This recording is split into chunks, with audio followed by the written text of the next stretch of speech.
Hello everyone, welcome back to my channel. എല്ലാവർക്കും ഹബീസ് മോളിന്റെ പുതിയതിലേക്ക് സ്വാഗതം. ഇന്നത്തെ വീഡിയോ വേറെ നല്ല സിമ്പിൾ ആയിട്ടുള്ള ഒരു വീഡിയോ ആണ്. നമ്മുടെ എ റോബോട്ട് വിത്ത് എ വൈറസിന്റെ തേർഡ് പാർട്ടാണ് നമ്മൾ ഇന്ന് ചെയ്യാൻ വേണ്ടിയിട്ട് പോണത്. സോ നമുക്ക് നേരെ വീഡിയോയിൽ പോവാം. സോ നമ്മൾ കഴിഞ്ഞ പാർട്ടിൽ നമ്മൾ ഒരു മുൾമുനയിൽ നിർത്തിക്കൊണ്ടാണ് നിർത്തിയത്. റിക്കിയുടെയും ഫാദറിന്റെയും കോൺവെർസേഷൻ നമ്മൾ അവിടെ പഠിച്ചില്ലായിരുന്നു. ഇന്ന് നമ്മൾ റിക്കിയുടെയും ഫാദറിനും തമ്മിലുള്ള ഒരു കോൺവെർസേഷൻ ഇവിടെ തന്നിട്ടുണ്ട്. ആ ഒരു കോൺവെർസേഷൻ ആണ് നമ്മൾ പഠിക്കാൻ പോണത്. സോ നമുക്ക് നേരെ കോൺവെർസേഷനിലേക്ക് കടക്കാം. അപ്പോൾ റിക്കി ഇങ്ങനെ a heated argument between Ricky and his father followed. റിക്കിയും അവന്റെ അച്ഛനും തമ്മിൽ വളരെ എന്തോ ഭയങ്കരമായൊരു വഴക്ക് അവിടെ ഉണ്ടായി. ആ ഒരു വഴക്കാണ് ഇവിടെ ചെറിയൊരു ഭാഗമാണ്, ആ വഴക്കിന്റെ ചെറിയൊരു ഭാഗമാണ് ഇവിടെ തന്നിരിക്കുന്നത്. നമുക്കത് നോക്കാം. ഫാദർ പറയാണ്, A robot is A wonderful device. എന്താണ് ഒരു റോബോട്ട് എന്ന് പറയുന്നത്? ഭയങ്കര അത്ഭുതകരമായ ഒരു ഡിവൈസാണ്, ഒരു വസ്തുവാണ്. കൺവെർസേഷൻ എല്ലാവർക്കും അറിയായിരിക്കും. സംഭാഷണം, ഡിവൈസ് എന്ന് വെച്ചാൽ ഉപകരണം. നമ്മൾ ഫോൺ ഈസ് എ ഡിവൈസ് എന്ന് പറയത്തില്ലേ? മൊബൈൽ ഫോൺ എന്ന് പറയുന്നത് ഒരു ഉപകരണമാണ്. അത് ലാപ്ടോപ്പ് ഈസ് എ ഡിവൈസ് എന്ന് നമ്മൾ പറയൂലേ? ഇലക്ട്രിക് ഡിവൈസ് എന്ന് വെച്ച് കഴിഞ്ഞാൽ കറണ്ട് കൊണ്ട് ഉപയോഗിക്കുന്ന ഒരു ഉപകരണം എന്നതാണ്. ഓക്കെ, അപ്പൊ റിക്കി ഒരു ലൈനും കൂടെ ഉണ്ട്. Look at the things it can do. ഇതെന്തൊക്കെ നീ നോക്ക്, ഇതെന്തൊക്കെ പണികളാണ് ഇവിടെ ചെയ്യുന്നത്. അപ്പൊ റിക്കി പറയും, ഐ ഡോണ്ട് തിങ്ക് സോ, എനിക്കതൊന്നും തോന്നുന്നില്ല. He is doing more Ham than good. അവൻ നല്ലതിനേക്കാളും ചീത്തയാണ് ചെയ്യുന്നത്. ഉപദ്രവം, ഹാം എന്ന് വെച്ചാൽ ഉപദ്രവം അല്ലെങ്കിൽ ചീത്തത് എന്നൊക്കെ നമുക്ക് പറയാം. Father, you are wrong. എന്താ? യു ആർ റോങ് റിക്കി, നീ തെറ്റാണ് ഈ പറയുന്നത് Ricky. You don't understand how A robot works. നിനക്ക് മനസ്സിലാക്കാൻ കഴിയില്ല ഒരു റോബോട്ട് എങ്ങനെയാണ് വർക്ക് ചെയ്യുന്നത് എന്നുള്ളത്. അപ്പൊ Ricky, I can agree with you. എനിക്ക് നിന്നോട് എന്ത് ചെയ്യാൻ പറ്റില്ല. നിന്നോടല്ല, ഒരു അച്ഛനോട് ആരും നിന്നോട് എന്ന് പറയുന്നില്ലല്ലോ. എനിക്ക് നിങ്ങളോട് അക്സെപ്റ്റ് ചെയ്യാൻ അഗ്രി മീൻസ് എന്തായിരുന്നു? നാക്കിന്റെ തുമ്പത്തത് സമ്മതിക്കാൻ കഴിയില്ല. A robot will be a big problem. എന്താണ്? ഈ ഒരു റോബോട്ട് ഭയങ്കര ഒരു പ്രശ്നമായി തീരും. If it is not properly programmed. ഈ ഒരു റോബോട്ട് നല്ല പോലെ പ്രോഗ്രാം ചെയ്തില്ല എന്നുണ്ടെങ്കിൽ ഇത് വലിയൊരു പ്രശ്നമായി തീരും എന്ന് പറയാണ്. അവിടെ വെച്ച് ഈ ഒരു കോൺവെർസേഷൻ ഇവർ ഇത്രയും തന്നിട്ടുള്ളൂ. പക്ഷേ കുറച്ചുകൂടെ വേണമായിരുന്നു. Ricky kept on complaining to his parents about the robot hiding things. എന്താണ്? ഈ റോബോട്ട് ഇങ്ങനെ സാധനങ്ങൾ ഒളിപ്പിച്ചു വെക്കുന്നതിനെ പറ്റി റിക്കി നിരന്തരം പാരന്റ്സിനോട് പോയി കംപ്ലൈന്റ് ചെയ്തുകൊണ്ടിരുന്നു. ഓക്കെ, എന്താണ്? എന്നിട്ട് that outweighed whatever useful things he did. എന്താണ് എന്ന് വെച്ച് കഴിഞ്ഞാല് റോബോട്ട് ഓരോ നല്ല കാര്യങ്ങൾ ചെയ്യുമ്പോഴും അവൻ്റെ പാരൻസിൻ്റെ അടുത്ത് റിക്കി അവൻ്റെ പാരൻസിൻ്റെ അടുത്ത് പോയി അതിനെ പറ്റിയിട്ട് കുറ്റങ്ങൾ ഇങ്ങനെ കുത്തിക്കൊടുക്കുകയാണ് എന്നാണ് അതിൻ്റെ അർത്ഥം. നെക്സ്റ്റ്, നമ്മുടെ കഥ ഇവിടെ തീരാറായി guys. One day the robot who was whirring past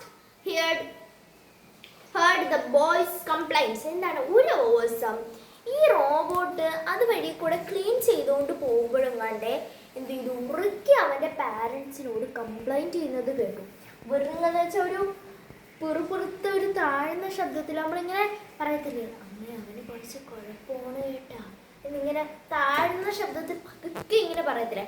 അതന്നെ, അതേപോലെ റിക്കി അവൻ്റെ പാരൻസിനോട് അവൻ്റെ റോബോട്ടിനെ പറ്റി കംപ്ലൈൻറ്റ് ചെയ്യുന്നത് ആര് കണ്ടു? റോബോട്ട് കണ്ടു. The robot returned with a pair of Ricky's shoes and some of his clothes. ആ റോബോട്ട് പെട്ടെന്ന് സ്റ്റോർ റൂമിൽ പോയിട്ട് ഒരു റിക്കിയുടെ ഒരു പെയർ ഓഫ് ഷൂസും 5-6 ടീഷർട്ടും ഒക്കെ എടുത്തുകൊണ്ട് വന്നു. എന്നിട്ട് പറഞ്ഞു, here sir, I did not know it was bothering you. എന്താണ്? ഹിയർ, ഇല്ല സാറേ, ഞാൻ അറിഞ്ഞില്ലായിരുന്നു ഇത് നിങ്ങളെ ട്രബിളിൽ ഒരു പ്രശ്നത്തിലെത്തിക്കും, നിങ്ങൾക്ക് ഒരു പ്രശ്നമാവുമെന്ന് ഞാൻ അറിഞ്ഞില്ലായിരുന്നു. എന്താണ്? Set the butler in his metallic voice. Metallic എന്ന വോയിസ് എന്ന് വെച്ച് കഴിഞ്ഞാൽ ഞാൻ അറിഞ്ഞില്ലായിരുന്നു, ഇങ്ങനെ തൊണ്ട ഇങ്ങനെ കറകറുത്ത് കൊണ്ട് പറയത്തില്ലേ, ഇങ്ങനെ റോബോട്ടിന്റെ ശബ്ദം. അത് തന്നെയാണ് സംഭവം. ഓക്കെ, ഇതിലില്ല മെറ്റാലിക് വോയിസ് എന്താന്നുള്ളത് ഇതിലില്ല. ഞാൻ പറഞ്ഞുതരാം. മെറ്റാലിക് വോയിസ് എന്ന് വെച്ച് കഴിഞ്ഞാൽ റോബോട്ടിന്റെ ശബ്ദം. ഓക്കെ, ഞാൻ ലാസ്റ്റ് എങ്ങാണൊക്കെ ആ ഒരു റോബോട്ടിന്റെ ആ ഒരു ശബ്ദം ഞാൻ കൊടുക്കാം കേട്ടോ. Next, said the butler robot in his father's voice. How would it not you? How could it not? You thief. എന്താണ് നീ പറയുന്നത്? കള്ളൻ, നീ ഒരു കള്ളനാണ് എന്നിങ്ങനെ പറയാണ്. ഓക്കെ, വെയിറ്റ് ചെയ്യാം. You have been nicking my stuff for weeks. ആഴ്ചകളും മാസങ്ങളും കൊണ്ട് നീ എൻ്റെ സാധനങ്ങൾ എന്ത് ചെയ്യാണ്? മോഷ്ടിക്കാണ്. നിക്കിംഗ് മീൻസ് സ്റ്റീൽ ചെയ്യുക. സ്റ്റീൽ മീൻസ് എന്താന്ന് വെച്ചിട്ടുണ്ടെങ്കിൽ വേറെ ഒന്നുമല്ല, സിമ്പിൾ ആയിട്ടുള്ള ഒരു മീനിങ് ആണ് മോഷ്ടിക്കുക. യു ആർ എ തീഫ് എന്ന് പറയുമ്പോഴേ നമുക്ക് മനസ്സിലാക്കാം. He stealed Ricky's objects. അവന്റെ റിക്കിയുടെ സാധനങ്ങൾ ആര്? റോബോട്ട് സ്റ്റീൽ ചെയ്ത് കാണുമായിരിക്കും. പക്ഷെ നമുക്കറിയാം റിക്കിയുടെ ഒബ്ജക്ട്സ് റോബോട്ട് സ്റ്റീൽ ചെയ്തതല്ല. എന്ത് ചെയ്തതാണ്? അവനത് റിക്കിക്ക് ആവശ്യമില്ലാന്ന് കരുതി സ്റ്റോർ റൂമിൽ എടുത്തു വെച്ചതാണ് നമുക്കറിയാം. I had seen your things like. അപ്പം ഇങ്ങനെ പറയാണ്. വീക്സ് വരെ നമ്മൾ പറഞ്ഞു. നെക്സ്റ്റ്, ഇൻ ദ 12th പേജിൽ 4th പാരഗ്രാഫാണ് നമ്മൾ പഠിക്കാൻ പോണത്. അപ്പോൾ റോബോട്ട് പറയാണ്, I had seen your things lying scattered on the floor. എന്താണ്? ഞാൻ നിങ്ങളുടെ സാധനങ്ങൾ എന്ത് ചെയ്തു? തറയിൽ ഇങ്ങനെ വലിച്ചു വാരി കിടക്കുന്നത്, ചിതറി കിടക്കുന്നത് കണ്ടു. I thought that you did not need them. ഞാൻ വിചാരിച്ചു അത് നിങ്ങൾക്ക് വേണ്ടായിരിക്കുമെന്ന്. I am programmed to collect all that is not wanted. എൻ്റെ മുതലാളി പ്രോഗ്രാം ചെയ്തിരിക്കുന്നത് വേണ്ടാത്ത സാധനങ്ങളെല്ലാം കളക്ട് ചെയ്യുക എന്നൊരു രീതിയിലാണ്. മുതലാളി എന്ന് ഞാൻ ഉദ്ദേശിച്ച ആ ഒരു പ്രോഗ്രാമറിനെയാണ് കേട്ടോ, അല്ല കടയുടെ ഓണർ അങ്ങനെയല്ല. ആ ഒരു പ്രോഗ്രാമറിനെയാണ് ഞാൻ മുതലാളി എന്ന് ഉദ്ദേശിച്ചത്. At night I sent them to places where other humans can use them. എന്താണ്? എല്ലാ രാത്രികളിലും ഞാൻ ബാക്കിയുള്ള ഇതില്ലാത്തവർക്ക് അത് ഉപയോഗിക്കാൻ പറ്റുന്ന രീതിയിൽ കൊടുത്തയക്കും എന്ന് പറയാണ്.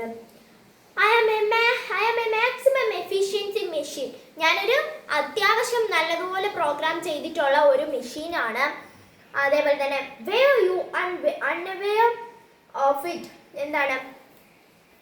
അപ്പൊ റോബോട്ട് ഒരു അഭിമാനത്തോട് കൂടിയിട്ട് ധീരതയോട് കൂടിയിട്ട് എന്തൊരു കാര്യം നേടിയെടുത്ത പോലെ, നിനക്കത് അറിയില്ലായിരുന്നോ എന്നിങ്ങനെ ചോദിക്കുകയാണ്. നിനക്കത് അറിയില്ലായിരുന്നോ അല്ലേ ഇങ്ങനെ ചോദിക്കുകയാണ്. റിക്കി ഒരു കളിയാക്കുന്ന രീതിയിൽ ഒന്ന് ചോദിച്ചു. Of it, the robot said with a certain pride. Ricky was ashamed.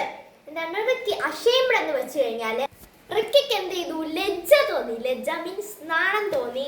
നമ്മളിങ്ങനെ നിൽക്കുമ്പോൾ ആരെങ്കിലും നമ്മളെ പറ്റിയിട്ട് എന്തെങ്കിലുമൊക്കെ കുറ്റം പറയുമ്പോൾ അതിനെ ഓർത്തിട്ട് പക്ഷെ അത് വേണ്ടായിരുന്നു, ഇപ്പം നാണക്കേടായാലും എന്നൊരു തോന്നല്ലോ ഒന്നുകൂടി. അത് തന്നെയാണ്.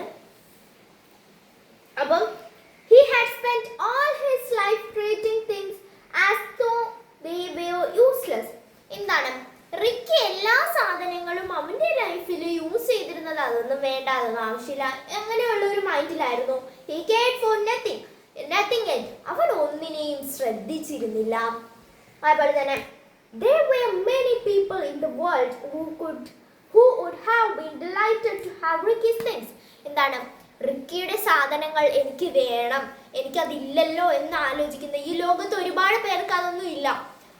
ഇപ്പോൾ ടീഷർട്ട് ഇല്ല, ഫുട്ബോളില്ല, കളിക്കാൻ ഒരു സാധനങ്ങളും ഇല്ലാത്ത ഒരുപാട് പേരുണ്ട്. ആ ആളുകളൊക്കെ റിക്കിയുടെ സാധനം കൈ കിട്ടുമ്പോൾ എന്ത് സന്തോഷമായിരിക്കും. നമുക്കാണേലും ഇപ്പം നമുക്കൊരു ബുക്ക് വേണമെന്ന് തോന്നി നമ്മുടെ കയ്യിൽ, പക്ഷെ ആ ഒരു ബുക്കില്ല, എനിക്കത് വേണം, ഒരു ഡ്രോയിങ് ബുക്ക് വേണം. അത് അപ്പോഴേ നമ്മളെ കയ്യിൽ കിട്ടുമ്പോൾ നമുക്കുണ്ടാവുന്ന ഒരു സന്തോഷമില്ലേ, അതിനേക്കാളും ഏറെ ഇരട്ടിയാണ് ആ ഒരു ഉടുപ്പ് കിട്ടുമ്പോൾ ഒന്നുമില്ലാത്തൊരു കുട്ടിക്ക് കിട്ടുന്ന ഒരു സന്തോഷം. ഓക്കെ, ഇനി നമ്മളിവിടെ വരെ എത്തി. Unlike him, they would have taken good care of them too. എന്താണ്? അവര് ആ ഒരു ഉടുപ്പൊക്കെ കിട്ടുന്ന ആര് എന്ത് ചെയ്യും? ആ ഒരു സാധനം വളരെ സൂക്ഷിക്കുമല്ലേ. ഞാൻ നേരത്തെ പറഞ്ഞ പോലെ നമുക്കൊരു ഡ്രോയിങ് ബുക്ക് കിട്ടി, അത് നമ്മൾ നല്ലോണം പെട്ടും, പ്രത്യേകിച്ച് നമുക്ക് ഗിഫ്റ്റ് ഒക്കെ കിട്ടുവാണെങ്കിൽ നമ്മൾ വെച്ചേക്കും അല്ലേ. നമ്മൾ പ്രതീക്ഷിക്കാതെ ഒരാൾ കൊണ്ട് തരുമ്പോൾ നമ്മളത് സൂക്ഷിച്ച് കളയാതെ വെച്ചേക്കും. അതേപോലെ അതിനെ നല്ലോണം നോക്കിയെടുത്ത് വെക്കും അല്ലേ. ഇനി എന്താ, he realized that the robot was neither broken or nor misprogrammed. misprogrammed എന്ന് വെച്ച് കഴിഞ്ഞാൽ എന്താ, അതിനൊരു കുഴപ്പവും ഇല്ല. അത് ഒരിക്കലും ഒരു മിസ്പ്രോഗ്രാംഡ് എന്ന് വെച്ച് കഴിഞ്ഞാൽ എന്താ, വർക്ക് ചെയ്യാതില്ല, ഒരു പ്രോപ്പറായിട്ട് വർക്ക് ചെയ്യുന്ന ഒരു റോബോട്ടാണ് എന്ന് റിക്കിക്ക് മനസ്സിലായി. rather it had been programmed extremely well. എന്താണ്, ആ ഒരു റോബോട്ട് വളരെ നന്നായിട്ടാണ് പ്രോഗ്രാം ചെയ്തിട്ടുണ്ടായിരുന്നത് എന്ന് അവന് മനസ്സിലായി. അതൊരിക്കലും ബ്രോക്കൺ അല്ലായിരുന്നു, അതൊരു മിസ്പ്രോഗ്രാംഡ് ആയിട്ടുള്ള റോബോട്ട് അല്ലായിരുന്നു, മറിച്ച് അതൊരു നല്ല പ്രോഗ്രാംഡ് ആയിട്ടുള്ള ഒരു റോബോട്ട് തന്നെ ആയിരുന്നു. ഓക്കെ, സോ എവരിവൺ, ഇനി ചെറിയൊരു ഭാഗം കൂടെ ഉള്ളൂ. അതും കൂടെ ഉൾപ്പെടുത്തി കഴിഞ്ഞാൽ ഈ ഒരു വീഡിയോ നല്ലോണം ലെങ്ത് ആയി പോവും. അപ്പം അതുകൊണ്ട് നമ്മൾ അത് അടുത്ത പാർട്ടിൽ അതിൻ്റെ കൂടെ 2 ആക്ടിവിറ്റിയോ 3 ആക്ടിവിറ്റിയോ കൂടെയൊക്കെ ചേർത്ത് ഒരു വീഡിയോ ആക്കി പാർട്ട് 4 ആക്കി ചെയ്യുന്നതായിരിക്കും. ഇനിയിപ്പോൾ നമുക്ക് പെട്ടെന്ന് പോർഷൻസ് ഒക്കെ തീർക്കാം. സോ ഓക്കെ, അപ്പോൾ നമുക്ക് അടുത്ത വീഡിയോയിൽ കാണുന്നതായിരിക്കും. ബൈ. അതിനു മുമ്പേ എല്ലാവരും എൻ്റെ വീഡിയോ ആദ്യമായിട്ടാണ് കാണുന്നുണ്ടെങ്കിൽ സബ്സ്ക്രൈബ് ചെയ്യുക, ലൈക്ക് ചെയ്യുക, ഷെയർ ചെയ്യുക, സപ്പോർട്ട് ചെയ്യുക. അതേപോലെ തന്നെ എന്താ, കമൻറ്റ് ചെയ്യണം. നിങ്ങൾക്ക് ഈ ഒരു വീഡിയോയുമായിട്ടുള്ള അഭിപ്രായങ്ങളൊക്കെ കമൻറ്റ് ചെയ്യണം. പിന്നെ ഞാനിത് ആദ്യമേ നല്ലോണം സംസാരിക്കാതൊക്കെ വെച്ച് പിന്നെ ആ ഒരു ഫ്ലോയിൽ ഞാനങ്ങ് എന്താ പറഞ്ഞു പോയി. സോ ഓക്കെ, അപ്പോൾ ഇത്രയേ ഉള്ളൂ. നമ്മുടെ ഇന്നത്തെ വീഡിയോ തീർന്നു. ടാറ്റാ.